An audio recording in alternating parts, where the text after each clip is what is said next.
साधु बिरले छूटे। कहते यहां से तो कोई गुरुमुख पूर्ण संत और फिर संत में पूरी आस्था पूरी मर्यादा में रहता हुआ कोई बिरला ही संत यहां से पार होकर जाता है। जम किंकर के धाम नरेसा,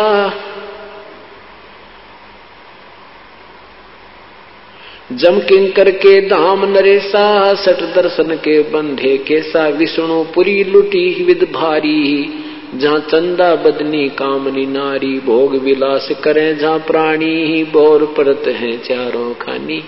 कहते इन ब्रह्मा विष्णु महेश के लोकों में और इस स्वर्ग आदि में ब्रह्म लोक आदि में वहां पर भी यही जो यहाँ सांसारिक व्यवहार है ज्यों का त्यों वहां है, लेकिन उनमें और हमारे शरीर में अंतर है।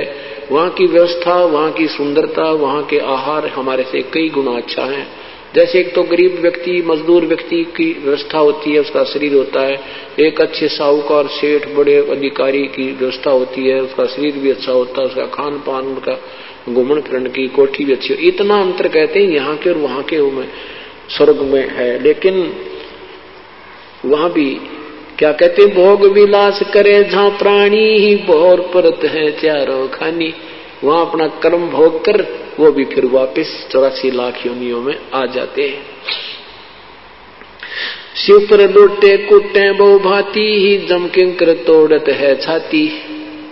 शिवलोक में चले गए, शिव की साधना करके कहते हैं फिर 84 लाख योनियों में नरक में, और यम के दूत फिर उनकी छाती तोड़ते हैं, उनके कर्म आधार पर दंड देते हैं। ब्रह्मपुरी में शोक संतापम, जहाँ हम देखे बहुत विलापम। कुबेरपुरी में जोरा कालम, जहाँ योगनी गाँव ख्यालम। जम की नगरी बहुविध जोरा, जम किंकर गुर्जों सर फोड़ा। वरुण नगर में नाचे बीरम, जहाँ कोई जीव न देखा थीरम। लोकपाल में लूट पड़ी है, जोगनी फांसे लिए खड़ी है। स्वर्ग बैकुंठ मठ सब लूटे, बिस्त बीच थे सो ना छूटे। ब्रह्मांड 2100 आग लगी है, या कृत्रिम बाजी सभी ठगी है। क्या बताते हैं कि इस 21 ब्रह्मांड में यह आग लगी है। यहाँ जैसी व्यवस्था आपकी इस लोक में है, ऐसी ही स्वर्ग में, ऐसी ही विष्णु जी के लोक में, ऐसी शिवलोक में, और एक स्वर्ग के अंदर स्वर्ग लोक जो है उसमें बहुत ज्यादा द्वीप बने हैं। उसमें 7 करोड़, जैसे हमारी ये पृथ्वी है इससे भी बड़ी बड़ी पृथ्वी है 7 करोड़ स्वर्ग के अंदर, और उनमें अलग अलग इनके जो अच्छी आत्माएं होती हैं उनको अलग से देव बना करके उनका प्रभु बना दिया जाता है। उनका जैसे छोटा मोटा कोई चेयरमैन बना देते हैं, तो उनको अलग अलग स्थिति दे रखी है।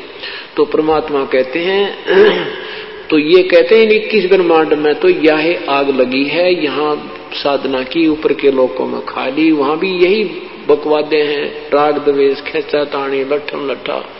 आपने इतिहास पढ़े होंगे, स्वर्ग में एक बार राक्षसा ने हमला कर दिया, किसी ते भी ना मरे, विष्णु ते भी ना मरे। फिर एक पता नहीं वो एक दधीची ऋषि था, उसकी हड्डी का तीर बनवाया, फिर वह मेरे। ये सारे न्यू कहते हैं 21 ब्रह्मांड में आग लगी है।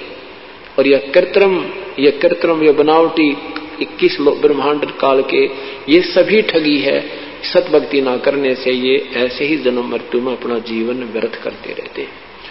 तो यहाँ परमात्मा कहते हैं कि ये जो शास्त्र विरुद्ध साधक हैं, ये बेशक आपको कितने ही सिद्ध लगते हैं, कितने ही इनके अंदर सिद्धियां हैं, चाहे आकाश में उड़ जाते हैं, चाहे ये सागर समुद्रों को भी पी जाते हैं फिर वापस छोड़ देते हैं, इनकी मुक्ति नहीं है। ये साधना परमात्मा पाने की नहीं, क्योंकि शास्त्र विरुद्ध है। और शास्त्र विधि को त्याग कर मनमानी जो पूजा करते हैं उनको ना कोई लाभ होता है, ना कोई कार्य सिद्ध होता है, नहीं उनको कोई सुख होता, अर्थात उनकी साधना व्यर्थ होती है। बोलो सतगुरुदेव की जय।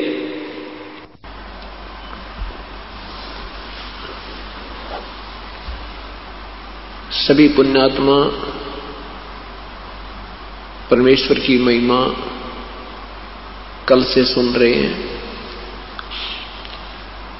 कल के शाम के सत्संग में आपने सुना था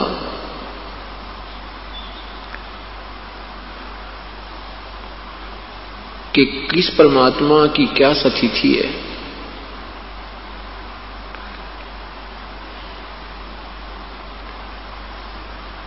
अब उस परमेश्वर के पाने की विधि क्या है?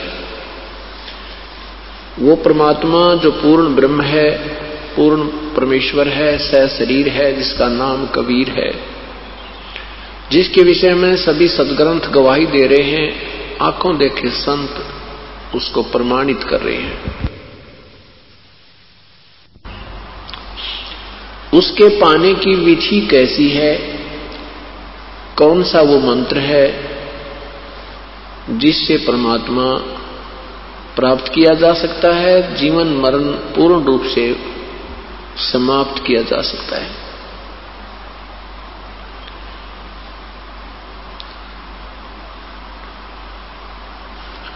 एक समय की बात है, एक धर्मदास नाम के श्रद्धालु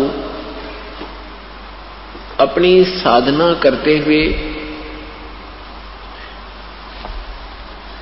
अपने पूज्य गुरुदेव के अनुसार जो मार्गदर्शन उसे प्राप्त था, सर्व क्रियाओं को करते हुए अपनी साधनाओं में संलग्न थे।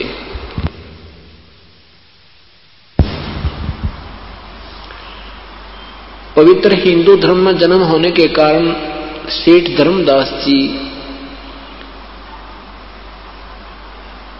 श्री ब्रह्मा जी, श्री विष्णु तथा श्री शिव जी के गुणगान किया करते थे। ब्रह्मा तथा विष्णु तथा शिव जी की पूजा विशेष किया करते थे। हरे राम हरे कृष्ण, ओम नमः शिवाय, ओम नमो भागवते वासुदेवाय, ओम आदि मंत्रों का भी जाप करते थे। हरे राम हरे कृष्ण आदि भी जाप करते थे। विष्णु पुराण का पाठ करते थे, गीता जी का नित्य अध्ययन करते थे, स्वाध्याय करते थे, एकादशी का व्रत करते थे। गुरुदेव के बताए अनुसार 68 तीर्थों पर भी भ्रमण के लिए वो घूम रहे थे।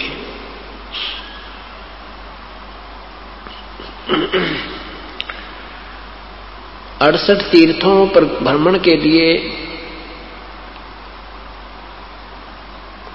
श्री धर्मदास जी घर से निकले। सर्वप्रथम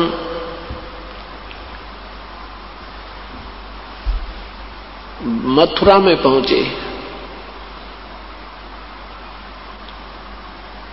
मथुरा में जिस तालाब में, जिस जोहड़ में भगवान श्री कृष्ण स्नान किया करते थे, वहां जाकर के ये माना जाता है कि यहां स्नान करने से जीव का कल्याण होता है। उसके बाद फिर वृंदावन जाते हैं। वृंदावन के अंदर गोवर्धन की फेरी देते हैं, गिरिराज की फेरी देते हैं।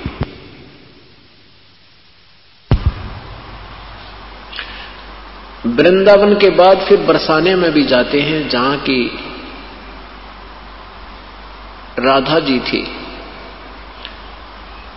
ये मथुरा जाने वाले उस तीर्थ का लाभ बताते हैं कि ये सब क्रियाएं करने से उसको बहुत लाभ होता है। इसी दृष्टिकोण से श्री धर्मदास जी मथुरा के अंदर पहुंचे। उस तालाब में स्नान किया। स्नान करके बाहर कुछ स्थान को गाय के गोबर और मिट्टी मिलाकर के स्वच्छ किया, उसको लीपा, प्लस्तर किया, मड प्लस्तर किया।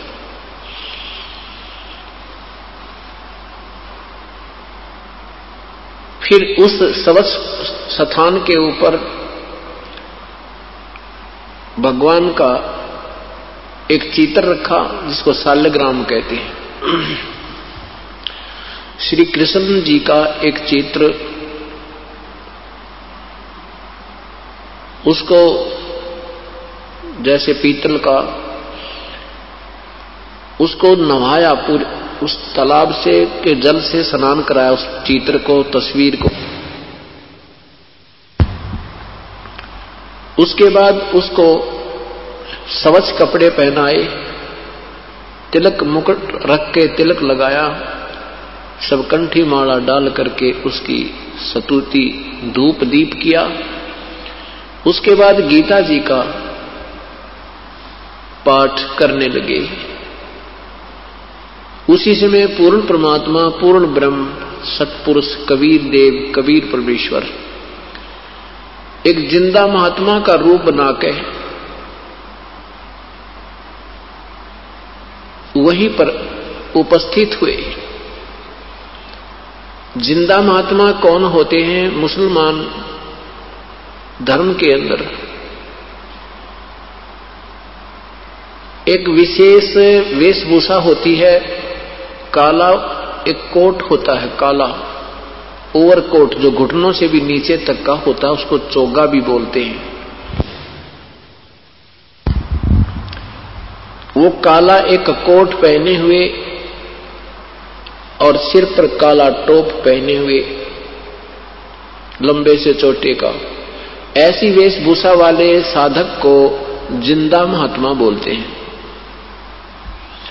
जिंदा महात्मा की वेशभूषा में परमेश्वर, धर्मदास जी जो अपनी साधना कर रहे थे उससे कुछ दूरी पर विराजमान हो गए, बैठ गए। धर्मदास जी ने देखा कि एक साधु आपकी क्रिया को बड़े गौर से देख रहे हैं। ऊंची आवाज में गीता जी का पाठ करने लगे।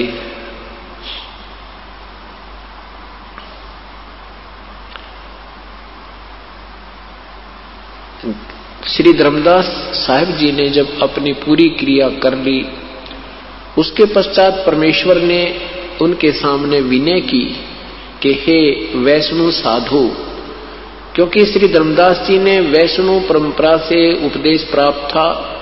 श्री रूपदास जी उनके गुरुदेव थे। वैष्णव परंपरा के संत साधु साधक की क्या पहचान होती है कि गले में एक तुलसी का एक ही मनिया होता है, मोटा सा तुलसी की लकड़ी का एक मनिया होता है, मणका, और उसको गले में सूत के धागे में डालकर लटकाए रखते हैं। उससे पहचान होती है कि ये वैष्णव परंपरा से उपदेश प्राप्त प्राणी है।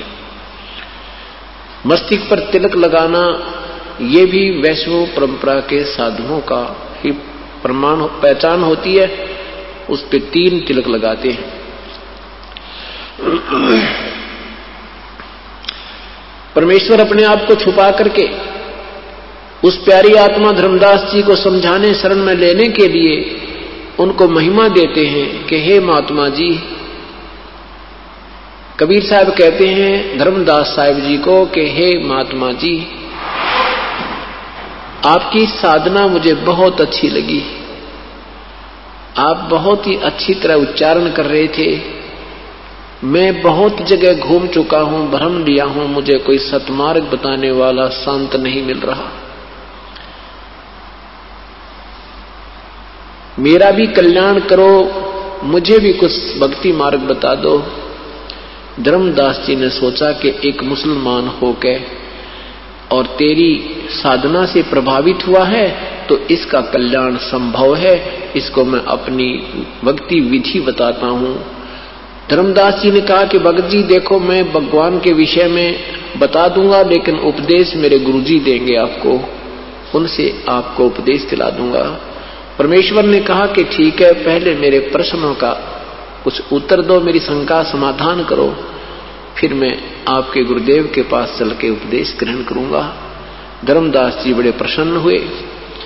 धर्मदास जी ने बताया कि हम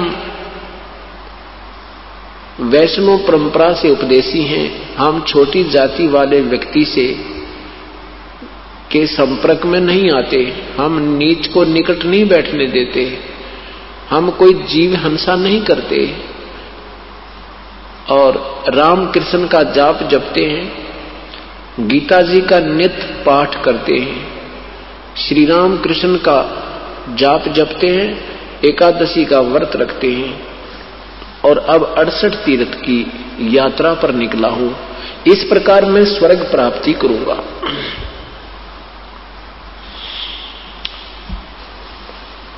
परमेश्वर ने कहा, ठीक है महात्मा जी, मैं कुछ शंका समाधान के लिए प्रश्न करना चाहता हूं। धर्मदास जी ने कहा, शौक से कीजिए, शंका समाधान नहीं होगा तो आप कैसे भक्ति कर पाओगे। परमेश्वर ने कहा, आपने कहा कि मैं स्वर्ग जाऊंगा, इस तरह इस विधि से मैं स्वर्ग प्राप्ति करूंगा। आप स्वर्ग के अंदर कितने दिन रहोगे संत जी? सुना है कि स्वर्ग भी एक समय विनाश में आता है।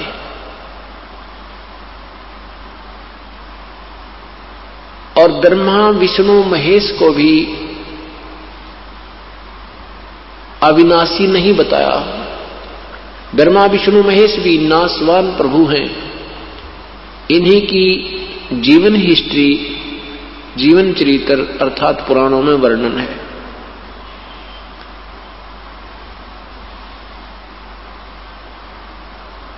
अब धर्मदास जी इस बात को सुनकर बड़ा दुखी होता है कि ये ऊटपटांग बातें करने लगा। फिर भी सोचा कि प्रश्न किया है तो उत्तर दूंगा ही।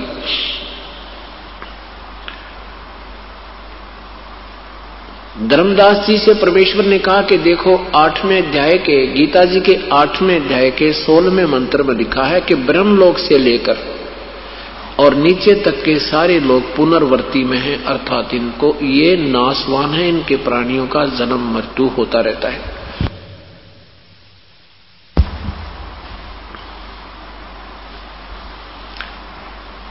अब धर्मदास जी नित्य पाठ करते थे, परंतु गीता जी को इतनी गहराई से नहीं सोचते थे।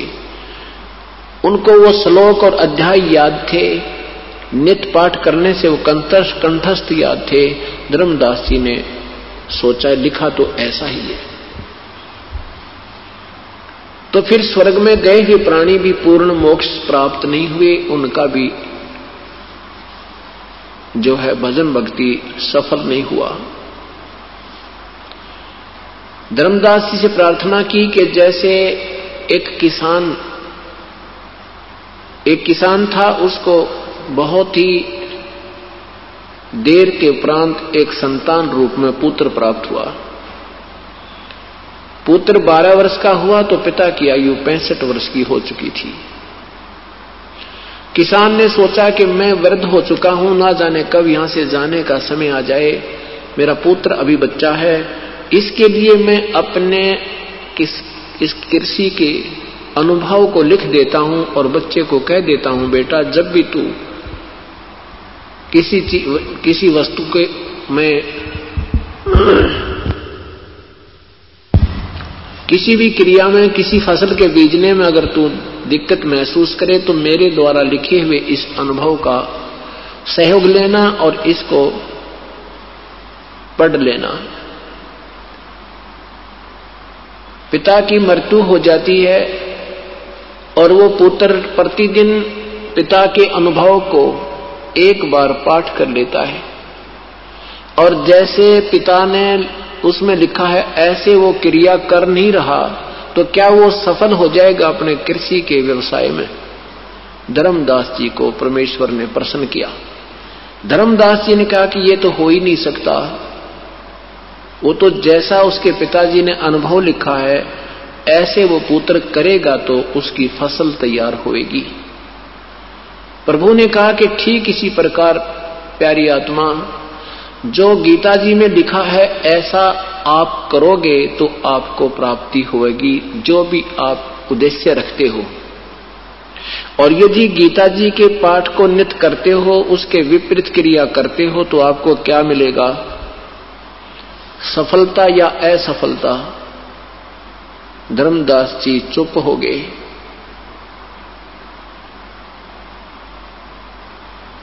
परमेश्वर ने कहा कि गीता जी के 6वें अध्याय के 16वें श्लोक में लिखा है कि अर्जुन, ये योग साधना तो न तो अधिक खाने वाले की, न बिल्कुल ना खाने वाले की, न ही ज्यादा जागने वाले की, न ही अधिक सोने वाले की, और न ही एकांत स्थान पर बैठकर साधना करने वाले की कभी सफल नहीं होती।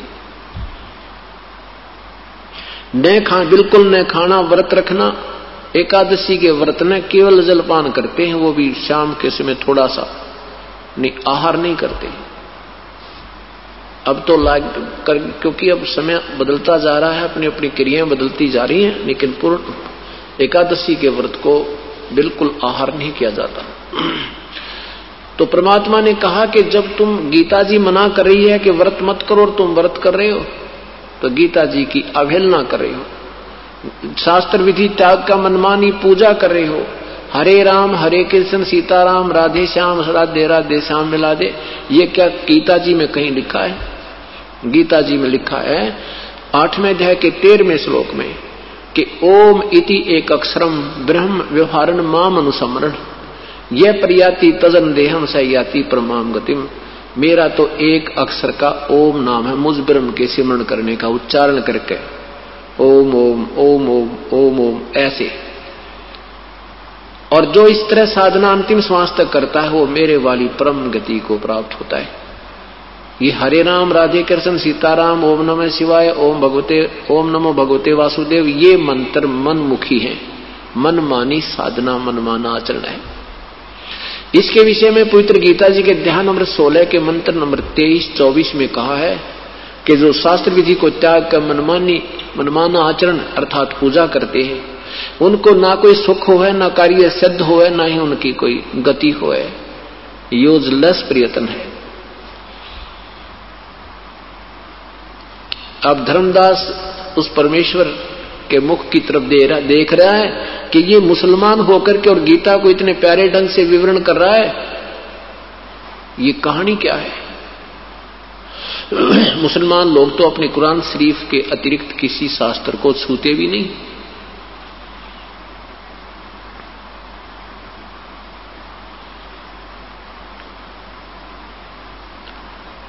अब इस सब प्रश्नों का उत्तर नहीं दे पा रहा है और अंत में क्षुब्ध हो जाता है।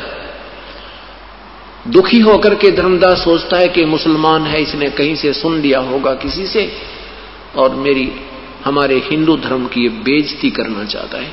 इस बात से दुखी होकर, क्रोधित होकर धर्मदास ने कहा कि जिंदा जबान संभाल कर बात करना। आप मेरे गुरु बनना चाहते हैं या मेरे से कुछ प्रश्न ज्ञान प्राप्त करना चाहते हैं? इतना जब उन्होंने कहा तो परमात्मा अंतर्ध्यान हो गए, अदृश्य हो गए, उसके सामने से एकदम गायब हो गए। अब धर्मदास जी भयभीत हो गए कि ये तो कोई देव पुरुष था, ये कोई सिद्ध महात्मा थे और प्रश्न जो कर रहे थे वो बिल्कुल कांटे के थे। अपनी नादानी और नालायकी पर पश्चाताप करते हैं कि ऐसे महापुरुष के साथ मैंने ऐसा बद व्यवहार नहीं करना था, दुर्व्यवहार नहीं करना चाहिए था।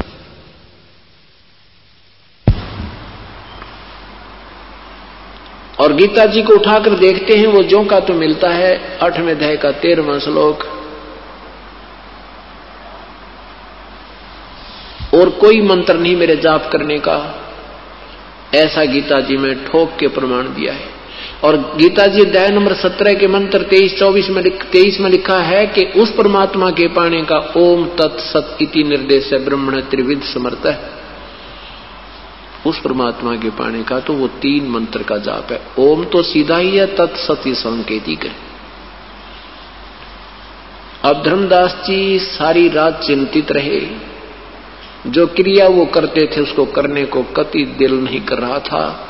सुबह उठा, स्नान किया, स्नान करके वो शाल्यग्रामवादी की पूजा को करने को नहीं दिल कर रहा था। उसने सोची खाना बना ले पहले। अब सुबह उठा, अंधेरे में उठते ही उसने अपना खाना बनाया, लीपा, उसी प्रकार मड प्लस्टर करके लीप के गारा और गाय के गोबर से खाना बनाने लगा। तो एक मोटी लकड़ी जो बीच से थोथी थी, उसमें सुराख था आर पार, और उसमें ढेर सारी चींटियां थी। वो धर्मदास को अंधेरे में दिखाई नहीं दी। श्री धर्मदास साहिब जी ने चूल्हा बनाया, जंगल से लकड़ियां चुनी, उनको जला करके सहयोगी लकड़ी लगा के एक मोटी लकड़ी लगाई जो बीच से थोती थी, उससे अपना खाना बनाने लगा। अब वो लकड़ी जलती जलती जब निकट आई तब तक कुछ अंधेरा सा छट गया था, चांदना सा रोशनी हो गई थी और जलती जलती लकड़ी चूल्हे के पास आ गई थी। धर्मदास जी की दृष्टि पड़ी तो क्या देखा कि चींटियां अपने अंडे मुंह में लेकर और कुछ वैसे उस लकड़ी के अंदर से बाहर निकलने का प्रयत्न कर रही हैं और लकड़ी के बाहर एंड पॉइंट पर अंतिम हिस्से पर एक तरल पदार्थ उबल रहा था। उबल रहा होता है, वो उबल रहा था, उसमें से चींटियां बाहर निकलने की चेष्टा कर रही थी। जल जल कर उस पर गिर गिर कर चटक चटक होकर के वो जल रही थी, कुछ अंदर अग्नि से जल रही थी। ऐसे करोड़ों चींटियों की हत्या देखकर, हिंसा देखकर धर्मदास कांपने लगे, क्योंकि साधु आत्मा ही प्रभु पाने का प्रयत्न किया करती हैं, उनको साध संगत कहते हैं। तो वो साध आत्मा थी। परमात्मा ऐसे सुबह सुबह इतनी हिंसा देख करके वो सारा कांप गया। शेष लकड़ी पर तुरंत पानी डाल दिया, जितना भोजन बन गया था सो बन गया था, फिर भोजन नहीं बनाया। अपने आप में सोचने लगा, देख मैंने आज कितना पाप कर दिया, हे भगवान मैं तो महादोषी आत्मा हो गया, आज इस अपराध को कैसे विनाश किया जाएगा। आप पे निष्कर्ष निकाला कि आज मैं निराहार रहूंगा और इस भोजन को किसी साधु संत को खिला दूंगा, मैं आहार नहीं करूंगा, मैं पाप मुक्त हो जाऊंगा।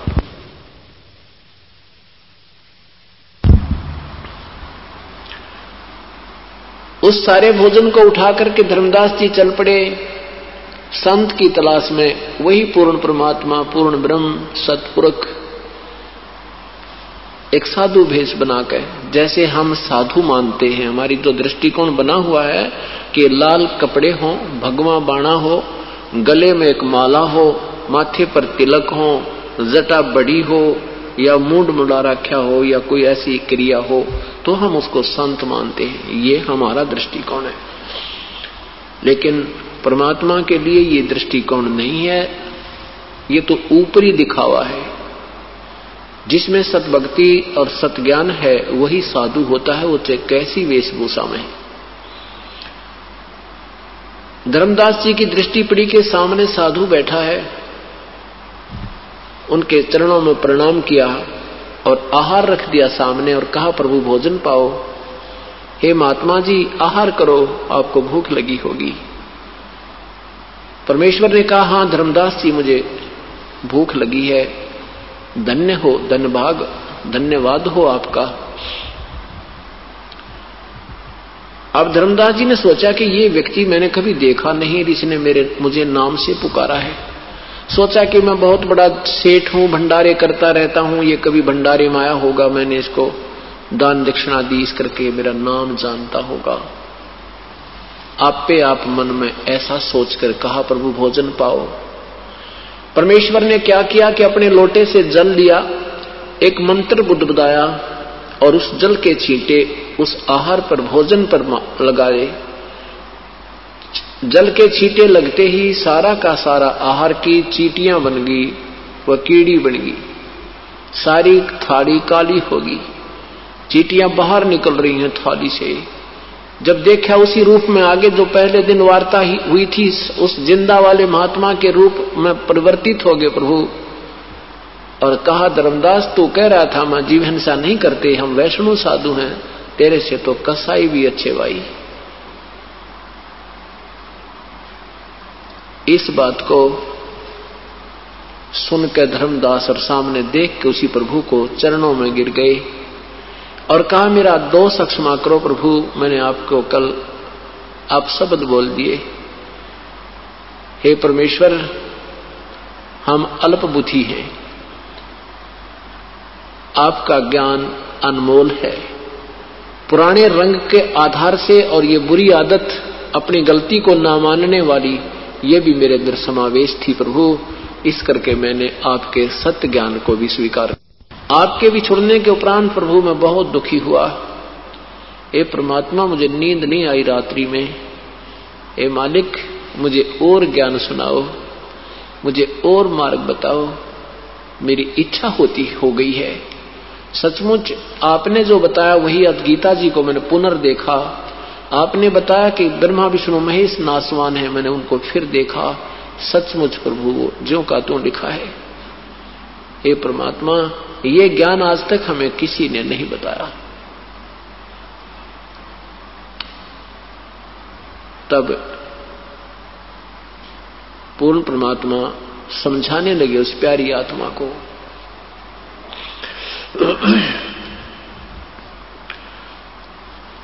अब सर्वज्ञान समझा करके परमात्मा उन्हें सृष्टि रचना सुनाने लगे। धर्मदास जी को परमात्मा ने कहा कि धर्मदास, मैं तुझे ज्ञान बताने जा रहा हूं और इस ज्ञान को तू प्रेम पूर्वक सुनना। प्रथम बार तुझे ऐसा लगेगा ऊटपटांग, क्योंकि आपने तत्व ज्ञान अभी तक सुना नहीं है। आपने लोक वेद सुना है। जिस भी पवित्र धर्म में जो भी कथाएं चलती हैं, जो भी कोई महिमा किसी संत महापुरुष की गाते हैं, आपने केवल वहीं तक सीमित सुनी है। आपको शास्त्र ज्ञान, तत्व ज्ञान नहीं सुना है। और ये वो ज्ञान है जो सदग्रंथों में विद्यमान है, लेकिन आप तक नहीं पहुंच पाया। और ये इसमें वो भी ज्ञान है जो इन सदग्रंथों में भी नहीं है, इनसे न्यारा भी है। कुछ ये ज्ञान अपने आप के सदग्रंथों में है और कुछ इससे बाहर का है। वो ज्ञान मैं बताने आया हूं, उस पूर्ण परमात्मा का।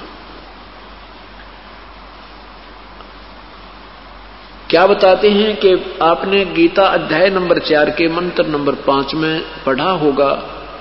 गीता बोलने वाला प्रभु कहता है कि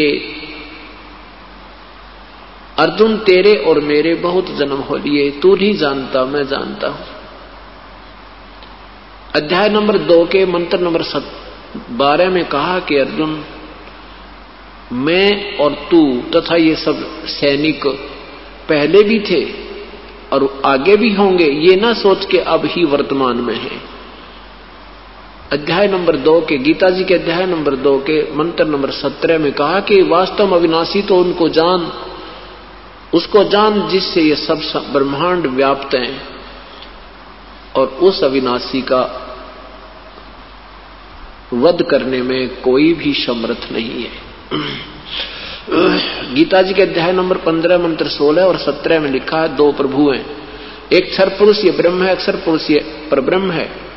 इन दोनों से न्यारा एक अविनाशी प्रभु इन दोनों से भी भिन्न है, और वही वास्तव अविनाशी परमात्मा परमेश्वर कहा जाता है। उस परमेश्वर के विषय में ना गीता बोलने वाला प्रभु जानता है, ना वेद बोलने वाला प्रभु जानता है। अन्य ऋषि और महर्षि तो कहां जानेंगे जब ब्रह्मा विष्णु महेश भी नहीं जानते। उस प्रभु के बारे में गीता जी के अध्याय नंबर 4 के मंत्र नंबर 34 में कहा कि अर्जुन, उस तत्व ज्ञान को, परमात्म तत्व को, पूर्ण परमात्मा के बारे में विषय में जो वास्तविक ज्ञान है, उस तत्व ज्ञान को किसी तत्वदर्शी संतों के पास जाकर उनसे सुन, उनको विनय पूर्वक प्रार्थना कर, फिर वो पुण्यात्मा, वो महापुरुष तुझे जैसा मार्गदर्शन करें ऐसे तू साधना कीजिए। जो आज तक किसी को ज्ञान नहीं है, ये वो ज्ञान आज मैं बताने आया हूं।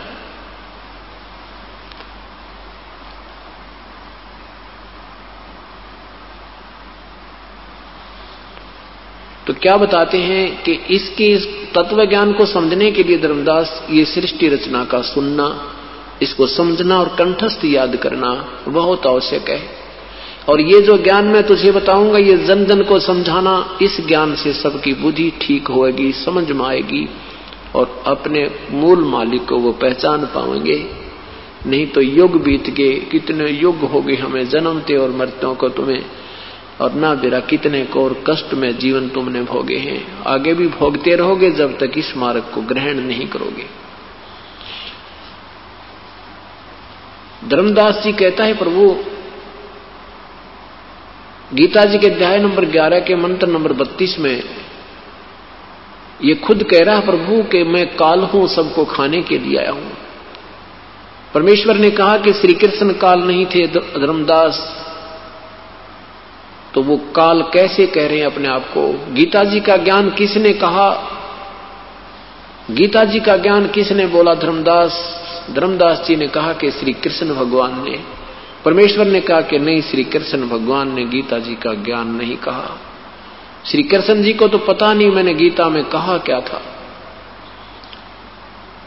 महाभारत द्वितीय भाग पृष्ठ नंबर 667 नए में और पृष्ठ नंबर 1531 पुराने में लिखा है कि महाभारत के उपरांत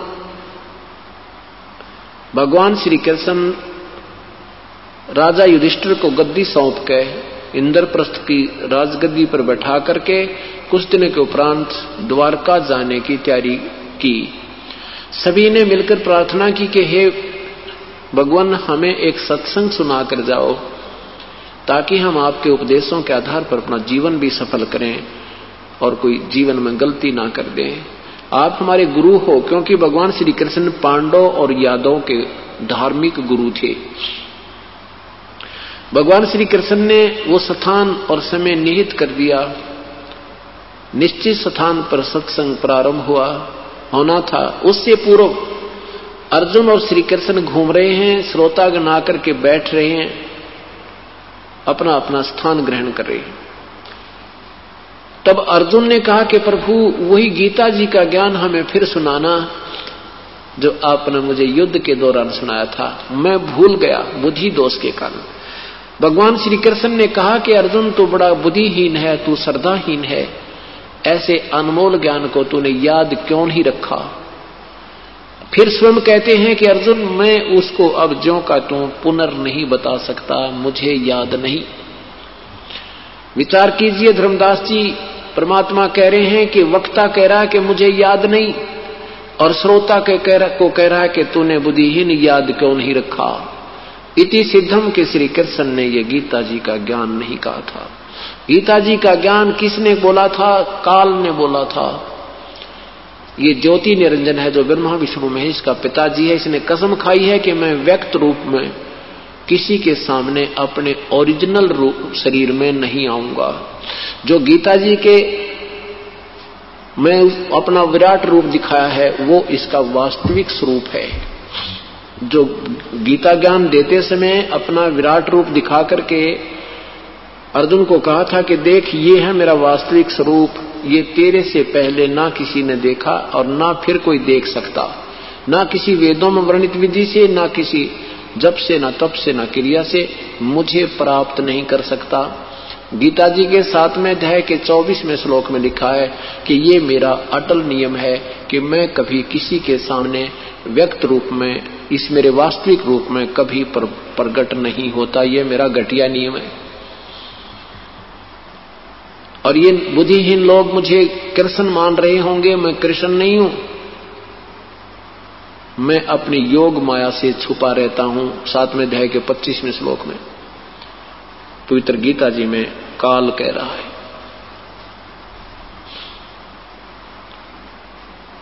गीता जी के अध्याय नंबर 11 मंत्र 47-48 में कहा कि अर्जुन, ये मेरा वास्तविक स्वरूप है, इसको किसी भी क्रिया से, ना वेदों वर्णित विधि से, ना कोई पहले देख सका, ना आगे देख सकता। ये तो मैंने तेरे पे मिहिर करके दिखाया है। वो विराट रूप जो काल ने दिखाया था वो उसका वास्तविक स्वरूप है धर्मदास जी। यदि वो रूप स्वरूप विराट रूप श्री कृष्ण जी ने दिखाया होता तो ये नहीं कहते कि मैं ये पहले किसी ने नहीं देखा, क्योंकि भगवान श्री कृष्ण विराट रूप अपना कौरवों की सभा में दिखा चुके थे। जब कौरव पांडवों का आपस में भाई बंटवारा नहीं हो रहा था, उसके लिए भगवान श्री कृष्ण 3 बार शांति दूत बनकर गए थे। और दुर्योधन इस बात को भी सहमत नहीं हुआ था कि पांडवों को 5 गांव दे दूं, तो भगवान ने उसको कुछ शब्द, करड़े शब्द बोले थे, जिससे दुर्योधन ने भगवान श्री कृष्ण को अरेस्ट करने का आदेश सैनिकों को दे दिया था। उस समय भगवान श्री कृष्ण ने अपना विराट रूप दिखाया था, जिससे कौरव घबरा गए थे, भगवान बाहर आ गए थे।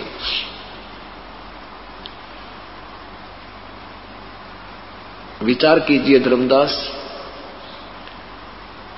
ये भगवान श्री कृष्ण ने गीता जी का ज्ञान नहीं कहा। धर्मदास जी ने प्रश्न किया कि भगवान, गीता जी का ज्ञान इसलिए दिया गया था कि अर्जुन अक्षत्रिय धर्म का पालन नहीं कर रहे थे। यदि श्री कृष्ण जी गीता जी का ज्ञान देकर युद्ध ना करवाते तो अक्षत्रिय हो जाते, सब नियम भंग हो जाते। भगवान परमेश्वर ने कहा, पूर्ण ब्रह्म ने कहा कि अर्जुन ऐसा भी नहीं है। श्री कृष्ण जी ये अनर्थ नहीं कराना चाहते थे। वो तो 3 बार प्रार्थना करने के लिए गए थे, कौरव और पांडवों से बहुत विनय की थी। अंत में ये भी कह दिया था कि मैं हथियार भी नहीं उठाऊंगा, एक तरफ मेरी सेना होगी, एक तरफ मैं होऊंगा, मैं हथियार नहीं उठाऊंगा, कसम खाता हूं। क्योंकि परमात्मा चाहते थे, श्री कृष्ण जी चाहते थे कि ये जुल्म ना हुए। ये तो धर्मदास काल की कलाबाजी थी भाई।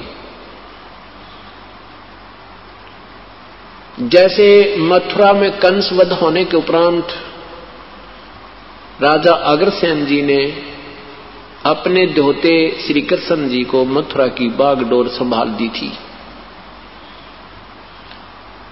भगवान श्री कृष्ण छोटी आयु के थे। एक काल्यवन नाम का एक राजा को पता लगा कि मथुरा का शासक एक बहुत ही बालक सा बैठा है और उस मथुरा को मैं हड़प लेता हूं, मथुरा को मैं प्राचीन कर देता हूं। इस उद्देश्य से 18 करोड़ सेना लेकर के श्री कृष्ण जी के ऊपर, मथुरा के ऊपर उस काल्यवन ने चढ़ाई कर दी।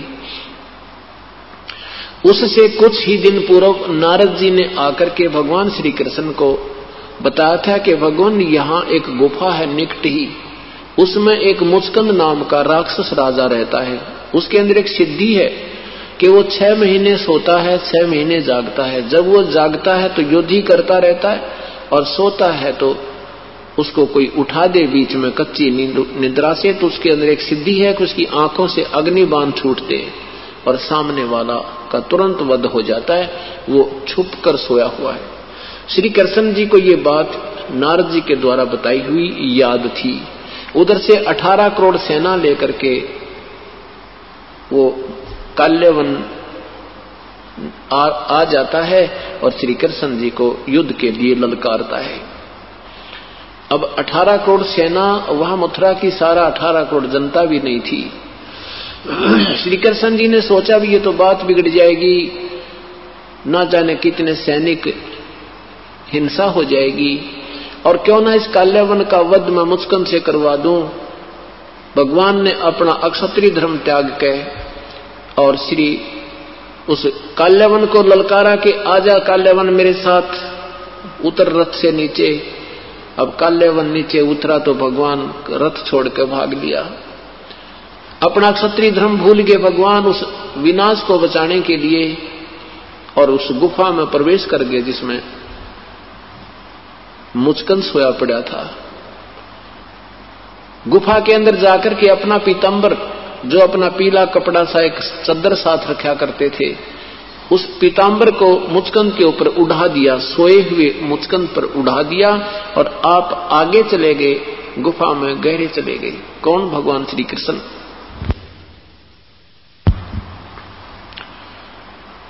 काल्यवन ने देखा कि कृष्ण गुफा में प्रवेश कर गया है, तो मुचकंद और काल्यवन आराम से चल रहा है कि बच्चा अब कहां जाएगा, अब तुझे अच्छी तरह देख लूंगा, अब तो तू फंस गया। आगे जाकर देखा कि एक व्यक्ति सोया पड़ा है। उसने मुचकंद को श्री कृष्ण जानकर कहने लगा, अरे कायर, तू मेरे से डर के यहां के छुप के सो गया। मुचकंद की टांग पकड़ के और मरोड़ दी श्री कृष्ण जान के। अब मुचकंद की निंद्रा भंग हुई, उसमें एक सिद्धि थी, आंखों से अग्निबाण छूटे और काल्यवन वहीं ढेर हो गया, मर गया। अब श्री कृष्ण जी ने पकड़ के उस मुचकंद के पैर और घसीट कर लाया, बाहर उनकी सेना के सामने पटक दिया।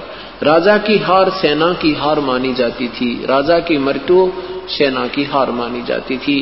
तो सभी सैनिकों ने काल्यावन के सैनिकों ने अपने हथियार डाल दिए और अपने राजा का शव लेकर चल पड़े और कह गए कि कृष्ण जी हम फिर आएंगे, अब तुझे बख्शेंगे नहीं, अपना नया राजा नियुक्त करके।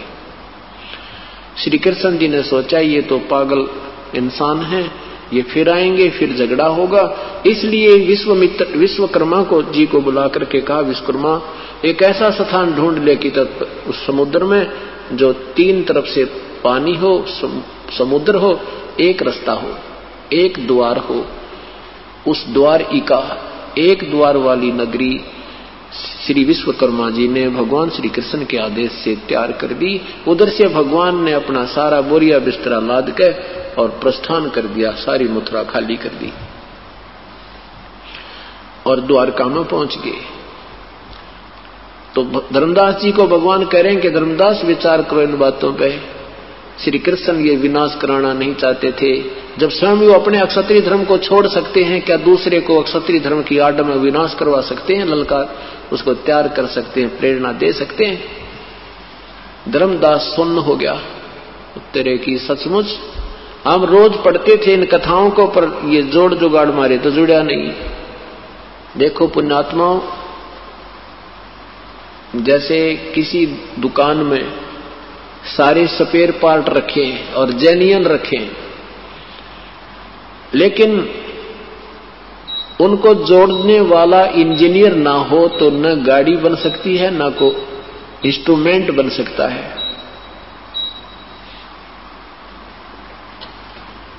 अब ये अपने सदग्रंथ की कथाएं वो जेन्युइन स्पेयर पार्ट हैं, वो आज भी ज्यों के त्यों हैं और पहले भी थे। अब इन समापुरुषों ने इनका जोड़ जुगाड़ जोड़ नहीं सके, इसलिए वो तत्व ज्ञान नहीं प्राप्त हुआ। अब ये तत्व ज्ञान इसी को कहते हैं जो निष्कर्ष निकालकर और आपके सामने पेश कर दिया जाए, फिर बुद्धिजीवी समाज शीघ्र समझ जाता है। अब धर्मदास कति चुप हो गया। परमात्मा कहते हैं धर्मदास श्री कृष्ण जी के पास आकर के पशु पक्षी भी प्यार पाते थे, वो काल नहीं था। और काल तो वो था जिसके दर्शन करके अर्जुन जैसा योद्धा कांप रहा और कहता है भगवान अपने इस विराट रूप में समेट के अपने चतुर्भुज रूप में मुझे दर्शन दे दो, मैं तो बहुत घबरा गया हूं, मेरा तो हार्ट अटैक होने वाला है। तब उस काल ने अपना वो विराट रूप समेटा, फिर चतुर्भुज रूप दिखाया, विष्णु रूप, क्योंकि ये काल महाब्रह्मा महाविष्णु महाशिव रूप भी बनाता है। वैसे ये 1000 भुजा का भगवान है, ये 2 भुजा भी बना सकता रख सकता है, ये 1000 भुजा तक अपनी तैयार कर सकता है, दिखा सकता है, शो कर सकता है। और ब्रह्मा विष्णु महेश केवल 4 भुजा ही इनके पास हैं, ये 2 भी रख सकते हैं, ये 4 भी बना सकते हैं, ये एक सिद्धि होती है। इनसे ज्यादा ये नहीं रख सकते। इनकी माताजी केवल 8 भुजा बना सकती है, 2 में भी रह सकती है, ये नियम होता है, ईश्वरीय विधान है।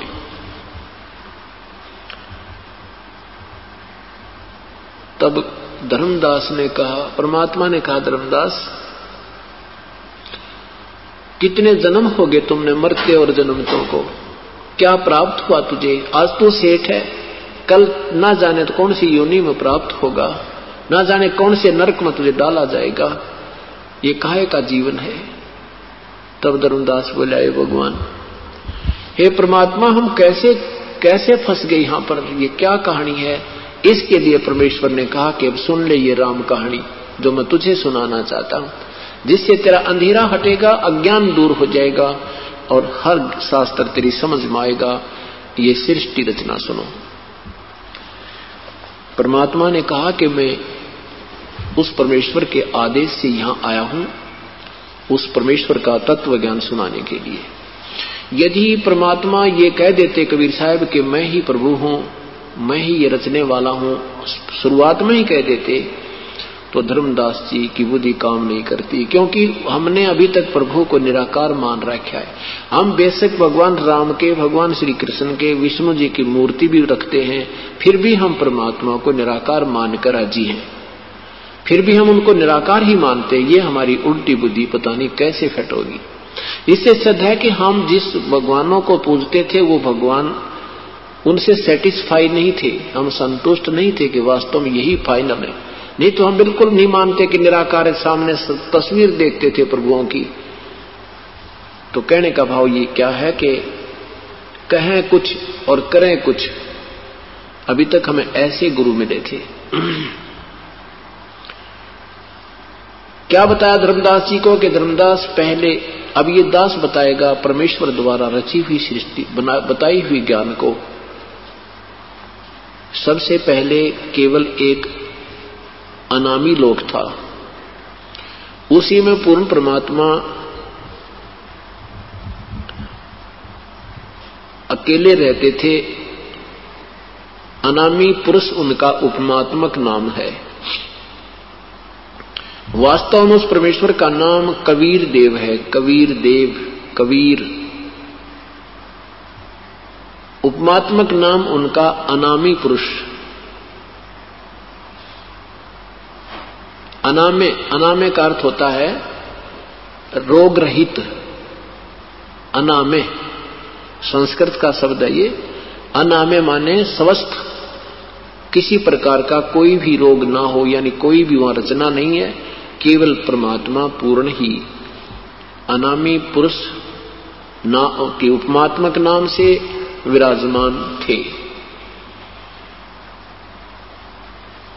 परमेश्वर ने अपनी स्वेच्छा से नीचे के 3 लोकों की और रचना की।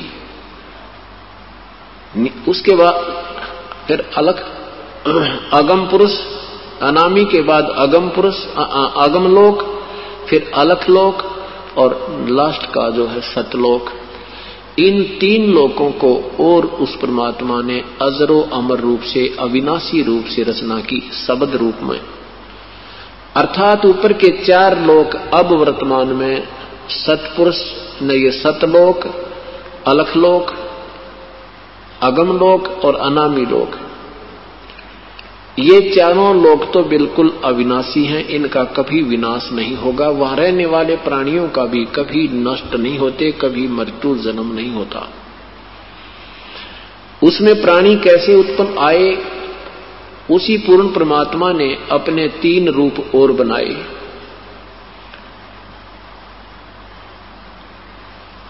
अगम लोक में वो अगम पुरुष कहलाए, अलख लोक में वो अलख पुरुष और सतलोक में वो सतपुरुष कहलाए। सतलोक में परमात्मा ने रचना प्रारंभ की, जीव सृष्टि रची, यानी आत्मा, वहां से उसने हंस सृष्टि रची। सबसे पहले एक शब्द से 16 द्वीपों की रचना की उसी सतलोक में।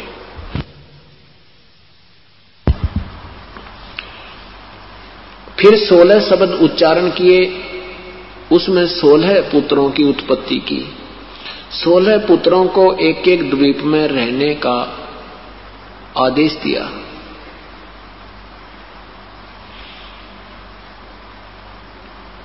सोलह पुत्र अपने अपने द्वीप में रहने लगे।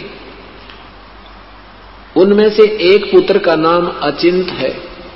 अचिंत से परमात्मा ने कहा कि अचिंत, आप मेरी सबल शक्ति प्राप्त करो और रचना में सहयोग दो। अचिंत ने अपनी सबल शक्ति से अक्षर पुरुष परब्रह्म की उत्पत्ति की और उससे कहा कि तू मेरी रचना में सहयोग दे। अक्षर पुरुष वो परब्रह्म एक मान सरोवर है सतलोक में, अमृत का सरोवर है, बहुत लंबा चौड़ा, बहुत गहरा। उसमें जाकर के, बहुत गहरा जाकर के परब्रह्म उसमें सो गया, निंद्रा आ गई। स्नान करने गया था, मस्त हो गया, उसमें निंद्रा आ गई, सो गया। काफी समय तक बाहर नहीं आया। तब सतपुरुष ने, पूर्ण परमात्मा ने उसी जल को उठा करके, उसी सरोवर से जल लेकर के अपनी सबल शक्ति से एक अंडा बनाया और अपनी सबल शक्ति से उसमें एक आत्मा प्रवेश की। एक बहुत बड़ा अंडा, उस अंडे को जल में छोड़ा, उस सरोवर में छोड़ा। गड़गड़ गड़गड़ करता हुआ वो अंडा जब नीचे जाने लगा, उसकी गड़गड़ाहट से अक्षर पुरुष की निंद्रा भंग हुई। अब कोई कच्ची नींद उठता है, अधूरी नींद जागता है तो उसमें कुछ कोप होता है। उस दृष्टिकोण से, उस कोप से उसने अंडे को देखा। अक्षर पुरुष ने, अंडा दो भाग हो गया, अंडा फूट गया, उसमें से ये ज्योति निरंजन ब्रह्म निकला। परमेश्वर ने आकाशवाणी की कि आओ तुम दोनों बाहर आ जाओ। अक्षर पुरुष तो निंद्रा में था, तुझे जगाने के लिए ये सब क्रिया करनी पड़ी। तुम बाहर आकर के दोनों के दोनों जाकर के अचिंत के लोक में रहो, उस द्वीप में रहो। और उसके बाद परमात्मा ने अचिंत से वो शक्ति वापस ले ली कि अब तू रचना नहीं रचेगा, क्योंकि परमात्मा ये दिखाना चाहते थे कि तुम रचना नहीं रच सकते, कहीं बाद में फिर तुम्हारे मन में खोट आ जावे। ये दिखा देना चाहते थे कि तुम समर्थ नहीं हो। उसके बाद ये तीनों के तीनों एक द्वीप में रहने लगे। उसके उपरांत परमात्मा ने, पूर्ण ब्रह्म ने, सतपुरुष ने, कबीर देव ने हम सभी आत्माओं को अपने शब्द शक्ति से, अपने वचन शक्ति से, अपने ही शरीर से हम सबकी उत्पत्ति करती, अनगिन असंख्य आत्माओं की। वहां हमारा मनुष्य जैसा शरीर और 16 सूर्य जितना तेज नूर, इतना हमारे शरीर में इतनी रोशनी, इतनी सुंदर रोशनी जिसमें गर्मी ना हो, वो कितना सुंदर लगता है। क्योंकि ये हमारी आंखें हैं, ये चरम दृष्टि है, ये ज्यादा लाइट सहन नहीं कर सकती, लेकिन वहां जो हमारी आंखें हैं वो दिव्य दृष्टि है। वो जितना ज्यादा रोशनी होगी उतना ही ज्यादा अच्छा लगता है। तो वहां हमारा 16 सूर्य जितना प्रकाश एक आत्मा के शरीर का होता है। हम वहां आनंद से रह रहे थे, वहां अपने परिवार हैं, हर प्रकार की वहां व्यवस्था है, कोई आहार की कमी नहीं, तेज पुंज का आहार है, बहुत स्वादिष्ट वहां के सब फल हैं, दूध हैं, सरोवर भरे हैं दूध, और वहां के अमृत सरोवर हैं, अमृत आहार है, तेज पुंज के वृक्ष हैं, तेज पुंज के उसमें फल लगे हैं, तेज पुंज से वहां प्रकाश है, वह लोक भी प्रकाशित है, वहां के जीव भी, आत्मा भी प्रकाशित है, प्रभु भी सब प्रकाशित है, सब साकार है, बहुत सुंदर व्यवस्था है। वो वहां हमारा मूल स्थान जीने और रहने का है। यहां जीने का नहीं, यहां मृत्यु की चिंता ज्यादा रहती है। अब बहुत समय बीत गया तो एक दिन इस क्षर पुरुष ज्योति निरंजन अर्थात काल इस ब्रह्म के आत्मा में अधूरी सोच उठी। इसने सोचा कि मेरे अन्य भाई ये सब अब एक एक द्वीप में रह रहे हैं और हम तीन एक द्वीप में रह रहे हैं, क्यों ना मैं भी अपना अलग स्थान प्रभु से प्राप्त करूं। उसके लिए इस ज्योति निरंजन ने, ब्रह्म ने, क्षर पुरुष ने एक पैर पे खड़ा होकर के और करबद्ध होकर तप करना प्रारंभ किया।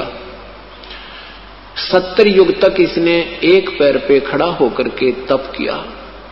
और हम सभी आत्मा काल के जाल में कैसे फंसी, धर्मदास परमात्मा बताया कि जब ये तप कर रहा था तो ये हम सभी आत्माएं, ये दास बता रहा परमेश्वर की तरफ से, तो जब ये काल वहां तप कर रहा था तो हम सभी आत्माएं जो काल के जाल में फंसी हैं, ये उसके आसपास के द्वीपों में रह रही थी। हम सभी ने उसको इतना देखा, इतना आकर्षित हो गए हम उसके ऊपर, हम हृदय से चाहने लगे, देख कमाल कर दिया, एक पैर पे खड़ा है, कितने दिन हो गए। और यही समस्या आज, यही प्रक्रिया हमारे मन में, आत्मा में आज भी समाई हुई है। जैसे कोई गांव का गोरह या शहर के बाहर कोई पता लग जाए कि एक साधु 10 दिन से खड़ा है, बैठा भी नहीं है, देखने वालों की लाइन लग जा। कुदरती बात है, तपस्या वो कर रहा है, चक्कर हम काट रहे हैं, ये डड़े डौण की आदत हमारी पुरानी है। अब जैसे हीरो और हीरोइन है, वो अपनी रोजी रोटी के लिए झटकम पटकम करते हैं, कलाबाजी करते हैं, बनावटी बातें बनाते हैं, और ये नौजवान बालक उन्हें देख देख कर लट्टू हो जाते हैं, उनके ऊपर मुग्ध हो जाते हैं, और लेना एक न देना दो। ये हमारे अंदर वहीं से बीमारी घर की थी। अब कोई यहाँ पर आ जाए बरवाला में या हिसार में कोई अभिनेता या अभिनेत्री और इन बच्चों का देखे वहां लाइन लग जाएगी, ओह